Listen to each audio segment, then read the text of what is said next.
ኢትዮጵያ በማሳያነት በተገበረቻቸው ሁለት የካርበን ክሬዲት ሽያጭ ፕሮጀክቶች $4.8 ሚሊዮን ስለማግኘቷ እንዲሁም በአንድ ዓመት ውስጥ ደግሞ $200 ሚሊዮን ይገኛል የሚል እቅድ ስለመያዟ የተነገረው በዚሁ ሳምንት ነው። በዚሁ ሳምንት ወደዚህ ገበያ በስፋት ለመግባት የሚያስችላትን የካርበን ሽያጭ አዋጅን ያጸደቀችው ኢትዮጵያ ከዚህ ቀደምም ሕግ ያልነበረውን የካርበን ንግድ አሻሻጮችን ጉዳይ በአዋጁ መፍቀዷና ሌሎች ሕግጋትን ማስቀመጧ ለገበያው መቀላጠፍ ምቹ ሁኔታ ይፈጥራል ነው የተባለው።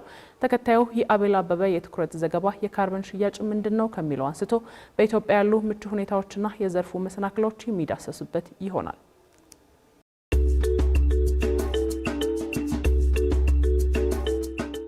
የካርበን ገበያ የሚለው ጽንሰ ሐሳብ ወደ ተግባር የመጣው በፈረንጆቹ 1997 ከብክለት የጸዳ የእድገት መንገድ ያስፈልጋል ያሉ ሀገራት የኪዮቶ ፕሮቶኮል የተባለ ስምምነትን ማሰራቸውን ተከትሎ ነው። የስምምነቱ ዋና ሐሳብም በኢንዱስትሪዎቻቸው ምክንያት ለዓለም ብክለት ዋነኛ ድርሻን እየወሰዱ ያሉት የበለጸጉ ሀገራት ብክለትን በሚቀንሱ ተግባራት ላይ ሀብታቸውን ማፍሰስና ተፈጥሮን ከጉዳቷ እንድታገግም ማገዝ አለባቸው የሚል ግዴታን መጣል ነው። በዚህ መሰረት እንደ ካርቦን ዳይኦክሳይድ ያሉ በካይ ጋዞችን በመልቀቅ የዓለምን የተፈጥሮ ሚዛን የሚያዛቡ ብሎም የሙቀት መጠኗ አስጊ ደረጃ ላይ እንዲደርስ እያደረጉ ያሉ ዲታ ሀገራት በራሳቸውም ሆነ በሌሎች ሀገራት ላይ ላሉ የደን ልማት፣ የአፈር ደህንነት ጥበቃ፣ የደን ምንጣሮ ቅነሳ ፕሮጀክቶች ላይ የመሳተፍ ግዴታ ከተጣለባቸው ዓመታት ነጉደዋል። 2015 የፈረንጆቹ ዓመት ላይ የኪዮቶ ፕሮቶኮልን አድሶ የመጣው የፓሪሱ የአየር ንብረት ለውጥ ስምምነት ይህንን እቅድ ለማስተግበር ለ195 ፈራሚ ሀገራት በየሀገራቸው የብክለት መጠን የሚቀንሱበትን ቃል ኪዳን ጭምር የሚገቡበትን አሰራር ዘርግቷል። ሆኖም በተለይ በካይ የሚባሉት ባለ ኢንዱስትሪ ሀገራት በየጉባኤው ላይ እየተገኙ የሚገቡትን ቃል ለመፈጸም እግራቸውን ሲጎትቱ ነው የተስተዋሉት።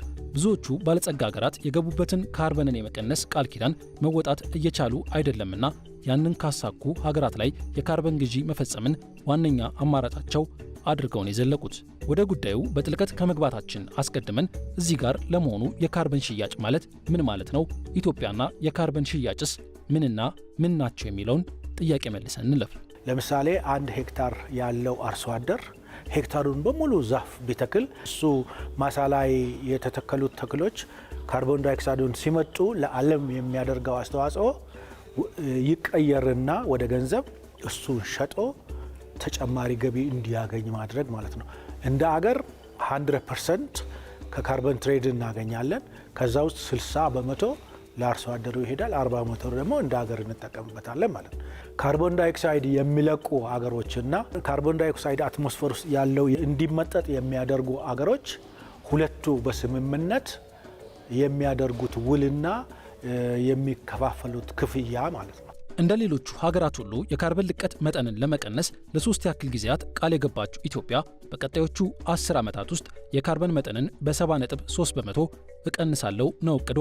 የደን ልማት ባለሙያዎች ስለዚህ እቅድ ሲናገሩም ይህ የኢትዮጵያ እቅድ በቀላሉ በአንድ ዘርፍ ያለ ብክለትን ብቻ በመቀነስ ሊሳካ የሚችልና እምብዛም አዳጋች ያልሆነ ነው ይላሉ።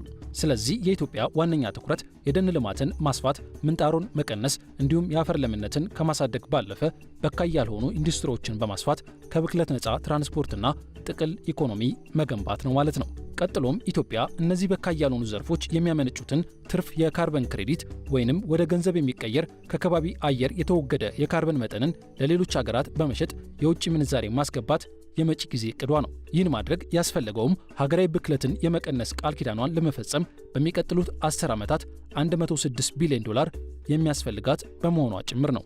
በሚቀጥሉት 10 ዓመታት ወደ $106 ቢሊዮን ያስፈልገዋል የ70.3% የኢሚሽን ታርጌትን አቺቭ ለማድረግ።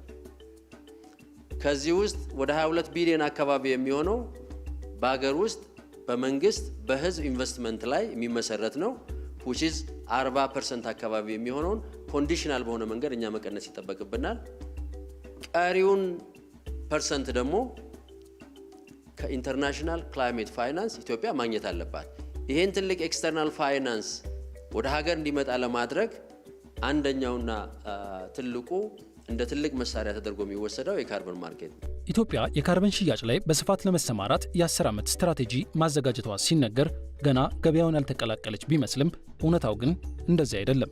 ይልቁንም የገንዘብ መጠኑ እዚህ ግባ የማይባል ቢሆንም ከፈረንጆቹ 2012 ጀምሮ በተተገበሩ የማሳያ ፕሮጀክቶች ካርበን ሽጣ $4.8 ሚሊዮን አግኝታለች። ለምሳሌ ሁምቦ አካባቢ በተደረገ የካርበን ፕሮጀክት ከ400 ሺህ በላይ ቶን በትንሽ ቦታ ላይ ካርበን ክሬዲት ማግኘት እንደተቻለ ያሳያል። ባሌ አካባቢ ያለውን ደን በመጠበቅ ማህበረሰቡ ኦፍኮርስ በ10 ዓመት ውስጥ ባደረገው ስራ ከ10 ሚሊዮን ቶን በላይ ካርቦን ዳይኦክሳይድ ኢኩቫለንት ካርበን ክሬዲት ማመንጨቱን ከፕሬዘንቴሽኑ ለማየት ችላቸዋል። ኦሮሚያ ውስጥ በተሰራ የ2 ዓመት ብቻ 22 እና 23 በፈረንጆቹ በ2 ዓመት ብቻ ከ12.4 ሚሊዮን ቶን በላይ ካርበን ክሬዲት ማምረት ተችሏል። ይሄ በሶስተኛ አካላት ኦልሬዲ የተረጋገጠ ነው። አሁን ላይ እየተተገበሩ ካሉ የካርበን ክሬዲት ማመንጫ ፕሮጀክቶች አንዱ በዓለም ባንክ ድጋፍ የሚደረግለት የኦሮሚያ ላንድስኬፕ ፕሮግራም ነው። በዚህ ፕሮጀክት ስር 4.8 ሚሊዮን ቶን ካርበን ክሬዲት ለማምረት እቅድ ቢያዝም የተመረተው ግን 12 ሚሊዮንን የተሻገረ ነው ተብሏል። እናም ትርፍ የካርበን ምርት መኖሩን ተከትሎ ለሽያጭ ለማቅረብ ከ25 በላይ ከሚሆኑ ገዢዎች ጋር ድርድር ሲደረግ ቆይቶ ከስምምነት ለመድረስ ከጫፍ ተደርሷል መባሉን ሰምተናል። ከ2022 እስከ 2029 ሊመነጭ የሚችል ክሬዲት በ40 ሚሊዮን ዶላር ያህል መድቦ 4.8 ሚሊዮን ቶን ካመነጨች ኦሮሚያ ዘንድ በ40 ሚሊዮን ለመስጠት ቃል ገብቶ አብሮ እየተሰራ ነው ያለው። አሁን መጀመሪያ ፌዝ ላይ ያለው ስራ ተጠናቋል፣ ወደ ግብይት ቀርቧል። ምናልባትም በወር ባልሞላ ጊዜ ውስጥ የምንፈራረም ነው የሚሆነው። ይሄ ከተፈረመ እና ምናልባትም በሚቀጥለው 1 ዓመት ውስጥ ያ የፈረመው አካል ይህን ካርበን በጥሩ ዋጋ መሸጥ ከቻለ እስከ 200 ሚሊዮን ዶላር ድረስ ከዚህ ገቢ ማግኘት እንደሚቻል ጥናቶች ያሳያሉ። ኢትዮጵያ የአየር ንብረትን ከመበከል የገታችውን የካርበን መጠን ለሽያጭ ታቀርባለች ሲባል የካርበን መጠኑን በተገቢውና ዓለምን በሚያስማማበት ሳይንሳዊ መንገድ መለካት ከሱም አልፎ በየአካባቢውና በየዘርፉ ሀገሪቱ ከከባቢ አየር የሰበሰበችውን የካርበን መጠን ታማኒ በሆነ መንገድ አደራጅቶ ማስቀመጥ አስፈላጊ ነው።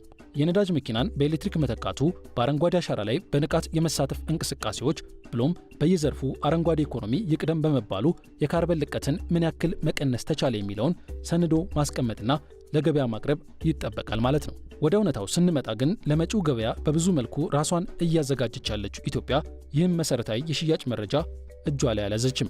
አዲሱ የካርበን ሽያጭ ረቂቅ አዋጅና ለዘርፉ የተዘጋጀው የ10 ዓመት ስትራቴጂ የዘርፉን ችግሮች ለመቅረፍ ትልቅ ድርሻ ይኖራቸዋል ያለው የፕላንና ልማት ሚኒስቴር የመረጃ ማደራጀት ችግርን ለመፍታት ግን መፍትሄ እያዘጋጀ መሆኑን ያሳወቀው ኢቭን አሁን የምንሸጣቸው ካርበን ክሬዲቶች የት ቦታ ተመዝግበው እንደሚገኙ ለማግኘት ያስቸግራል። አንለስ እዛ ያሉት ገዢዎቹ ወይም ቬራ ከሆነ ቬራ ላይ ሊስት ተደርጎ እናየዋለን፣ ወይ ጎልድ ከሆነ ጎልድ። ሶ ኢትዮጵያ ውስጥ ያን ሲስተም መጀመሪያ ስታብሊሽ ማድረግ ያስፈልጋል። ስታብሊሽ ለማድረግ የሚያስችል ሲስተም እና አቅም አርቲፊሻል ኢንተለጀንስ ዴቨሎፕ አድርጋል፣ እየሰራ ነው በጥሩ መንገድ። ኦልሞስት እየጨረስን ነው እሱን። ሶ ያ ዲጂታል ኤምአርቪ መኖሩ ለካርበን የበለጠ ትረስት ይጨምራል። ቀድመን እንዳነሳ ነው የራሳቸውን የልቀት ቅነሳ ቃል ኪዳን ለመተግበር እስከ 9 ትሪሊዮን ዶላር ወጪ የሚጠብቃቸው ሀገራት ይህንን ትልቅ ወጪ ከማውጣት ይልቅ የካርበን ግዢ ላይ መሳተፍን ቅድሚያ ሲሰጡት ነው የታዩት። በዚህ የተነሳም ገበያው በ2025 የፈረንጆቹ ዓመት እስከ 1 ትሪሊዮን ዶላር የሚንቀሳቀስበት መሆኑን የሚያሳየው የለንደን ስቶክ ኤክስቼንጅ መረጃ ነው። ባለጸጋዎቹ ሀገራት ከፈጸሙት የካርበን ክሬዲት ግዢ ውስጥ 87 በመቶውን ድርሻ የአውሮፓ ህብረት አባል ሀገራት ሲወስዱ አሜሪካና ቻይና ደግሞ ለዓለም የሙቀት መጠን መጨመር በቀዳሚነት ተጠያቂ ሆነው የሚጠቀሱ ሀገራት ናቸው።